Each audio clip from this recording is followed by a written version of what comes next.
اور میں ایک اور بات بھی آپ کو بتا دوں, یہ جو ہمارے پہ انتقام آج کل آپ ٹی وی پہ دیکھ رہے ہیں نا, آپ اس کو انتقام کیسے کہہ سکتے ہیں؟ رانا صاحب ایک جعلی, میرے ساتھ بیٹھے ہیں, جعلی مقدمے میں کتنے مہینے رانا صاحب آپ قید بھگت کے آئے؟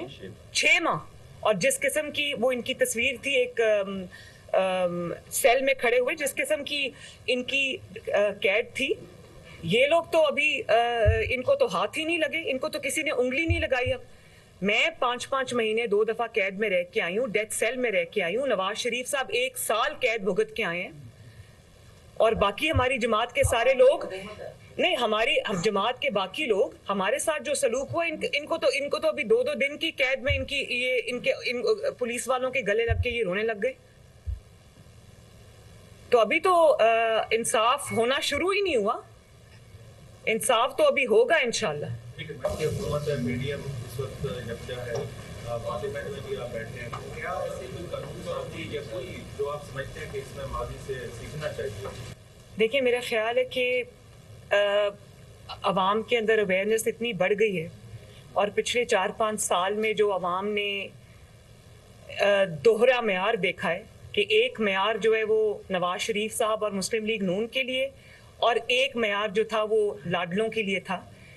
تو جو وہ ڈیم والے بابا جی کا جو اس وقت حشر ہوا ہے, اور کھوسا صاحب نے جو کیا ہے, میرا خیال ہے, اور جو ناانصافی ہوئی ہے, اس میں جو قوم کے اندر اویئرنیس آئی ہے, میرا خیال ہے کہ یہ سب سے بڑی چیز ہے, اور یہی لیڈ کرے گی جو ہم اصلاحات دیکھنا چاہتے ہیں, جو ہم انصاف کا معیار دیکھنا چاہتے ہیں. انشاءاللہ تعالیٰ وہ وقت دور نہیں ہے جب یہ اویئرنیس کی وجہ سے یہ چیز آئے گی, بالکل آئے گی. اور جب تک جو انصاف کا معیار ایک نہیں ہوگا, تب تک یہ ملک آگے نہیں بڑھے. 16,000 سے زیادہ میڈیا انڈسٹری کے لوگ بے روزگار ہوئے ہیں, تو کیا ان کی بحالی کے لیے بھی آپ کی حکومت کوئی پلان کر رہی ہے؟ جو آپ 1 کروڑ نوکریاں آپ نے دینے کی بات کی ہے, میں تو وہ 1 کروڑ نوکریاں ہوں یا وہ 50 لاکھ گھر ہوں, میں یہ سمجھتی ہوں کہ وہ پوری قوم کے سامنے ان کے دعووں کی جو حقیقت ہے وہ آج سامنے ہے. اور جو کارکنوں کا جذبہ تھا, جو ان کی کمٹمنٹ تھی, اس سے بڑا مجھے ایک انکریجمنٹ ملی, حوصلہ ملا. اور مجھے اس چیز کا بھی احساس ہوا کہ بے شک مہنگائی ہے اور حالات اس وقت جو ہے وہ مشکل ہیں, لیکن یہ بھی ایک سچائی ہے اور یہ بھی ایک حقیقت ہے کہ کارکنوں کے حوصلے بلند ہیں. عوام کو پتہ ہے کہ مشکلات کس کی لائی ہوئی ہیں, اور وہ امید کا جو ایک دیا ہے وہ ابھی بھی روشن ہے. تو یہ ذمہ داری اب میرے جو ہمارے کندھوں پر ہے, اور دن رات ایک کریں گے انشاءاللہ, اور ان کی امیدوں کو پورا کریں گے. تو میرا خیال ہے کہ یہ جو میرے وزٹس ہیں یہ ملٹی پرانگڈ ہیں. ایک تو یہ کہ مجھے جماعت کے تمام M N As, M P As, جو لوکل قیادت ہے ان کے ساتھ, اور ٹکٹ ہولڈرز کے ساتھ, ونگز کے ساتھ بیٹھنے کا موقع ملا ہے, ان کو جاننے کا, ان کو سمجھنے کا, ان کی بات سننے کا موقع ملا ہے. تو میرے لیے ایک بڑا ایک اچھا ایکسپیریمنٹ ہے, اور ان سے بات چیت جب میں نے کی تو مجھے بہت میرے لیے حوصلہ افزا تھی. تو انشاءاللہ تعالیٰ جی یہ بڑا آنے والا وقت جو ہے وہ برائٹ ہے. جی, بائی الیکشن کے لیے یا پھر جنرل الیکشن کے لیے دوسرا اسٹریٹجی کیا ہوگی اگر آپ الیکشن میں جاتے ہیں؟ پی آپ اکٹھے ہوں گے یا پھر دیکھیے, میں ابھی الیکشن چاہے بائی الیکشن ہو یا وہ جنرل الیکشن ہو, ہمیں ہر چیز کے لیے تیاری رکھنی ہے. اور اس کے ان ایڈیشن ٹو دیٹ میری کوشش یہ ہے کہ عوام کے اندر جو حقائق ہیں ان کو لے کر جاؤں. اویئرنیس کیمپین جو ہے اپنی جماعت کو متحرک کروں, اپنے کارکنوں کو متحرک کروں, اپنے جو جیسے کہ میں نے پہلے کہا کہ ہمارے جو ایم این ایز ہیں, ایم پی ایز ہیں, ٹکٹ ہولڈرز ہیں, ان کے ساتھ ہم انٹریکشن کریں.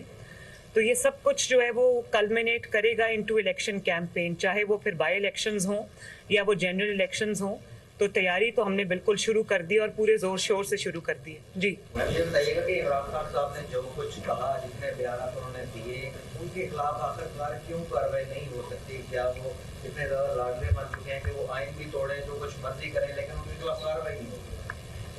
بڑا پرٹیننٹ اور ریلیونٹ سوال ہے، اور یہ سوال جو ہے نا صرف آپ کا نہیں ہے، یہ پاکستان کے عوام کا بھی سوال ہے، یہ میرا بھی سوال ہے.